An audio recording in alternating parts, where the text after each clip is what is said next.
పెళ్ళైనా పండగైనా వేడుక ఏదైనా పట్టుచీరల ప్రత్యేక వేదిక వారాహి సిల్క్స్. నమస్తే, welcome to Suman TV. Nandibhatla వారి కళ్యాణమస్తు. మన గత ఎపిసోడ్స్ లో మనం అనేక అంశాలు పెళ్లికి సంబంధించి పెళ్లి చూపులు మొదలు పెట్టుకుంటే నిశ్చితార్థం వరకు డీటెయిల్డ్ గా గురువు గారు ఎక్స్ప్లెయిన్ చేశారు. గత ఎపిసోడ్స్ చూస్తే ఇంకా క్లారిటీగా ఈ ఎపిసోడ్ అర్థం అవుతుంది కనుక ఆడియన్స్ అంతా ఆ ఎపిసోడ్ చూసి చూడవలసిందిగా రిక్వెస్ట్ చేస్తున్నాము. ఇక ఇవాళ ఎపిసోడ్ లో లాస్ట్ ఎపిసోడ్ లో నిశ్చితార్థం వరకు మనం తెలుసుకున్నాం. పెళ్లికి ముహూర్త వేళ, చాలా మందికి ముహూర్తాలకు సంబంధించి అనేక సందేహాలు ఉంటాయి. అసలు ఏ మాసంలో ముహూర్తం పెట్టుకోవాలి, అట్లా కాకుండా పెళ్లికి సంబంధించి విశేషమైన సమయాలు ఏవైనా ఉన్నాయా, ఆ సమయంలో ముహూర్తం కనుక పెడితే ఆ జంట అద్భుతంగా ఉంటుంది చిరకాలం అనేటువంటి ముహూర్తాలు ఏవైనా ఉంటే అవి ఏంటి, ఈ అంశాలన్నీ కూడా గురువు గారి మాటల్లో డీటెయిల్స్ గా తెలుసుకుందాం. గురుగారు నమస్కారం. వాగర్థావివ సంపృక్తౌ వాగర్థ ప్రతిపత్తయే జగతః పితరౌ వందే పార్వతీ పరమేశ్వరౌ ఆదిత్యాయ చ సోమాయ మంగళాయ బుధాయ చ గురు శుక్ర శనిభ్యశ్చ రాహవే కేతవే నమః. శృంగేరి జగద్గురు పీఠాధిపతులకి, కంచి పీఠాధిపతులకి నమస్కారంలో తెలియజేసుకుంటూ కార్యక్రమాన్ని ప్రారంభిద్దాం.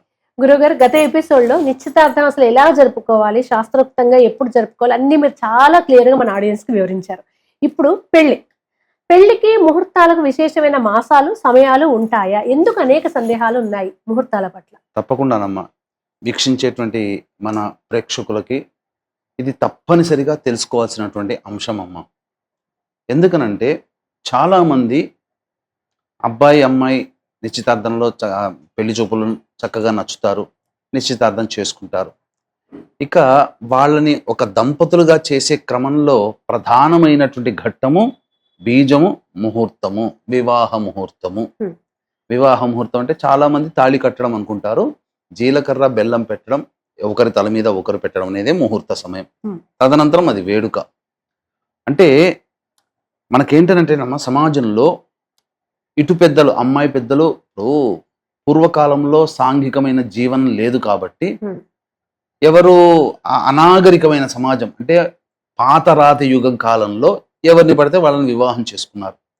నాగరికత పెరిగిన కొద్దీ సమాజము, విలువలు, నియమాలు, కట్టుబాట్లు ఇవన్నీ వచ్చిన తర్వాత అబ్బాయి అమ్మాయిని ఒక దంపతులుగా చేయాలి, వాళ్ళిద్దరూ కలిసి జీవించడానికి ఒక వివాహం అనేటువంటిది ఒక వేదిక లాంటిది.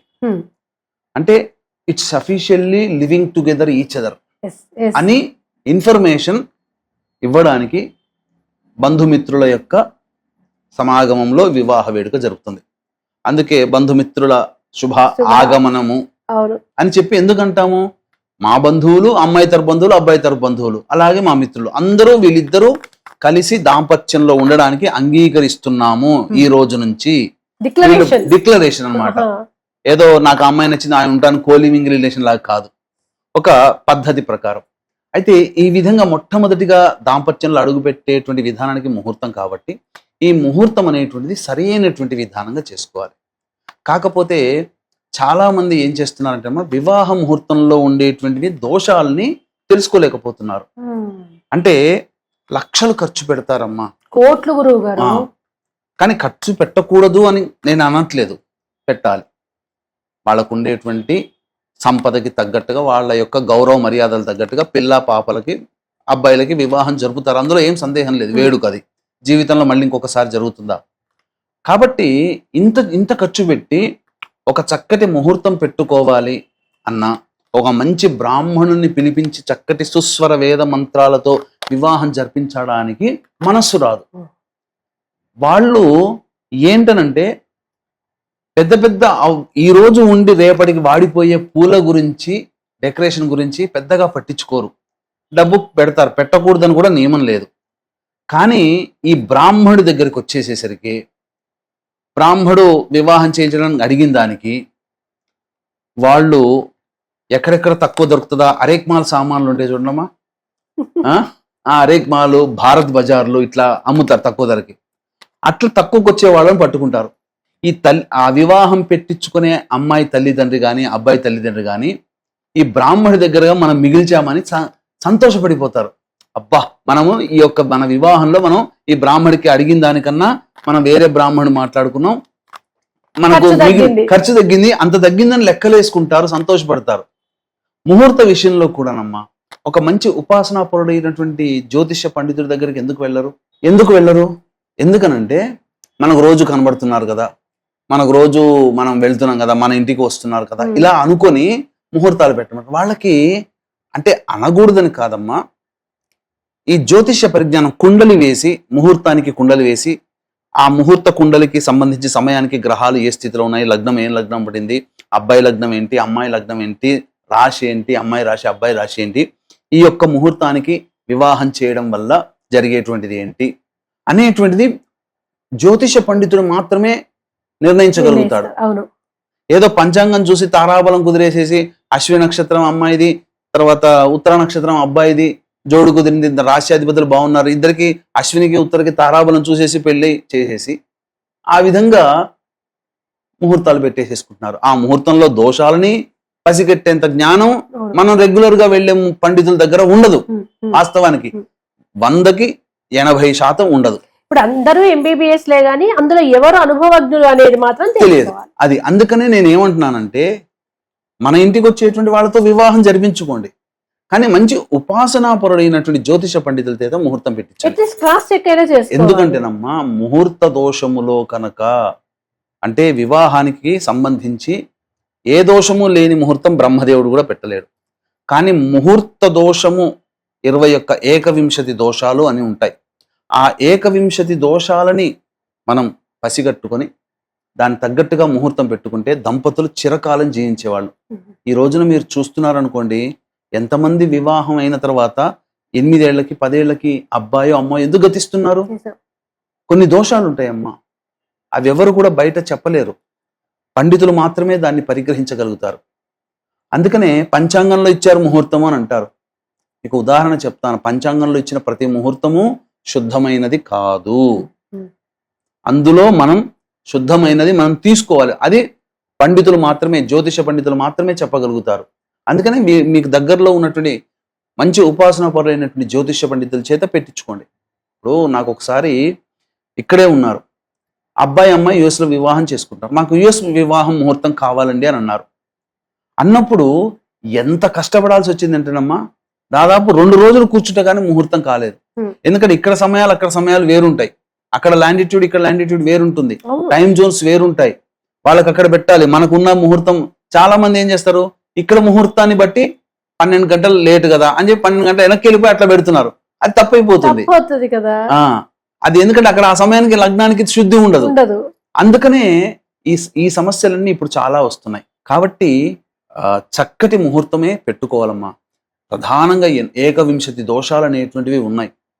అందులో మనకు చాలా మటుకు లేనటువంటి దోషాలని మనం పెట్టుకోవాలి. కాబట్టి అటువంటివి పెట్టుకొని ముహూర్తానికి చక్కగా పెట్టుకుంటే. మాసాలలో ఏమైనా వైశిష్టమైన ఈ మాసాలు అయితే బాగుంటుందని గురుగారు?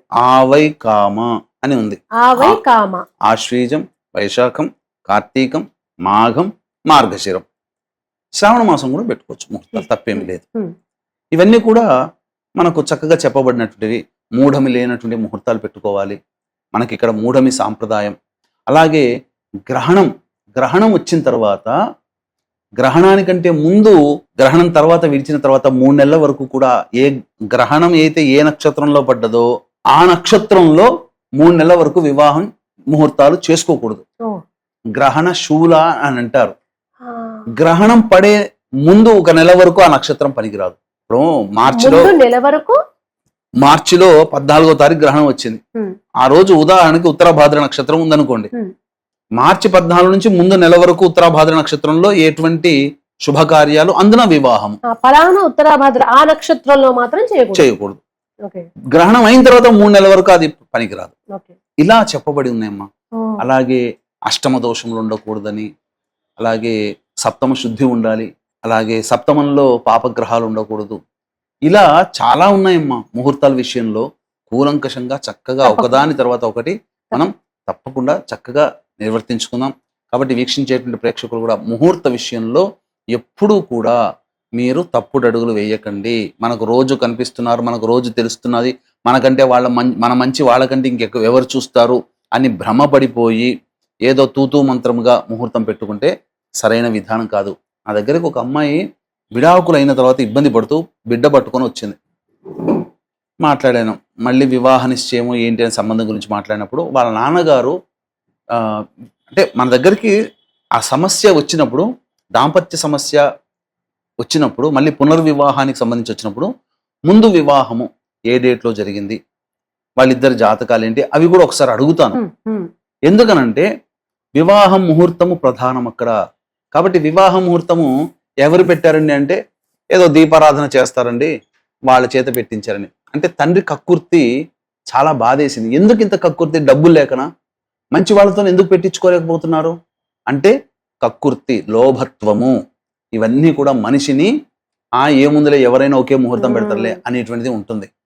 కాబట్టి అటువంటి ఇబ్బందులకి తావివ్వకుండా మీకు దగ్గరలోని మంచి ఉపాసనా పరులైనటువంటి జ్యోతిష్యుల్ని సంప్రదించి ముహూర్తాలు పెట్టుకోండి. తప్పకుండా మీకు మంచి జరుగుతుందని చెప్పవచ్చు. ధన్యవాదాలు గురువు గారు. సర్వం శ్రీ ఉమామహేశ్వర పరబ్రహ్మార్పణమస్తు.